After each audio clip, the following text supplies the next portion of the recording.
Om Swastiastu, salam dan bahagia.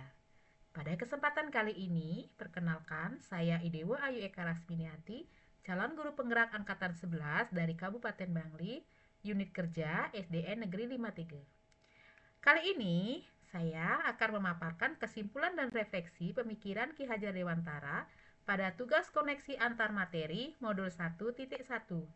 Saya akan merefleksikan diri saya melalui 3 perencanaan berikut. Yang pertama, apa yang saya percaya tentang murid dan pembelajaran di kelas sebelum saya mempelajari modul 1.1.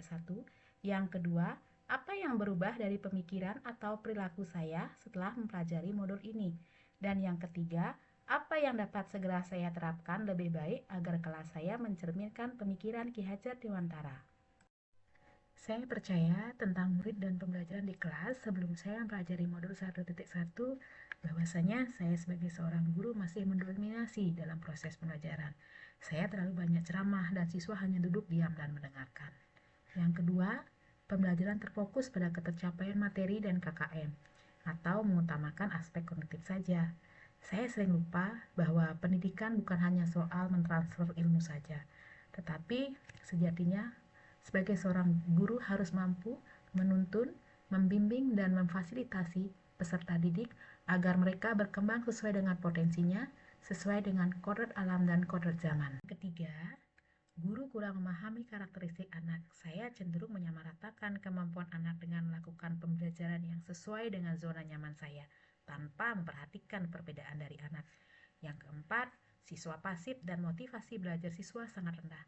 Saya sering merasakan saat saya menjelaskan materi, mereka terlihat lesu dan tidak bersemangat. Kemudian, saat saya menanyakan kepada anak-anak apakah ada pertanyaan, mereka hanya diam. Dan yang terakhir, yang menjadi fokus utama saya adalah suasana yang tertib, tenang, dan anak-anak memahami materi. Apa yang berubah dari pemikiran atau perilaku saya setelah mempelajari modul 1.1 ini? Yang pertama, tentu saya merubah pemikiran saya bahwasanya guru bukan merupakan satu-satunya sumber belajar dari siswa. Yang kedua, pembelajaran berpusat kepada peserta didik. Dalam hal ini, siswa terlibat langsung dalam proses kegiatan pembelajaran. Yang ketiga, menghargai setiap karakteristik dan belajar peserta didik. Yang keempat, mengemas pembelajaran secara menarik dan inovatif agar motivasi belajar peserta didik dapat meningkat. Yang kelima, memberikan kebebasan kepada anak untuk menyelesaikan setiap tugas sesuai dengan minat, bakat, dan kreativitasnya masing-masing. Yang terakhir, lebih cermat dalam melihat bakat anak, menuntun anak sesuai dengan kodrat alam dan kodrat zamannya.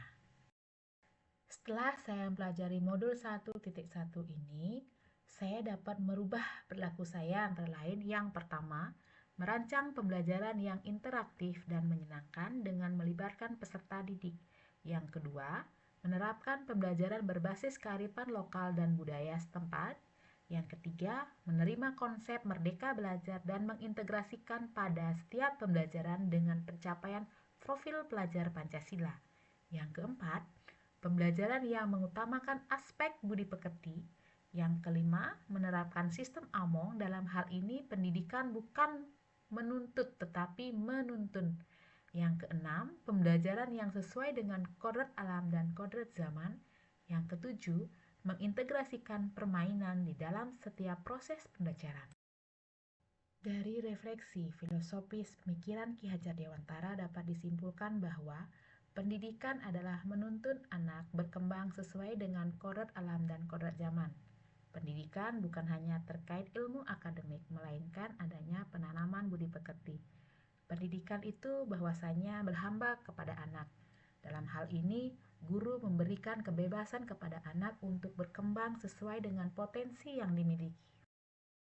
Terima kasih, demikianlah pemaparan terkait koneksi antar materi filosofis pemikiran Ki Hajar Dewantara. Mohon maaf apabila dalam penyampaian ada salah kata. Salam dan bahagia.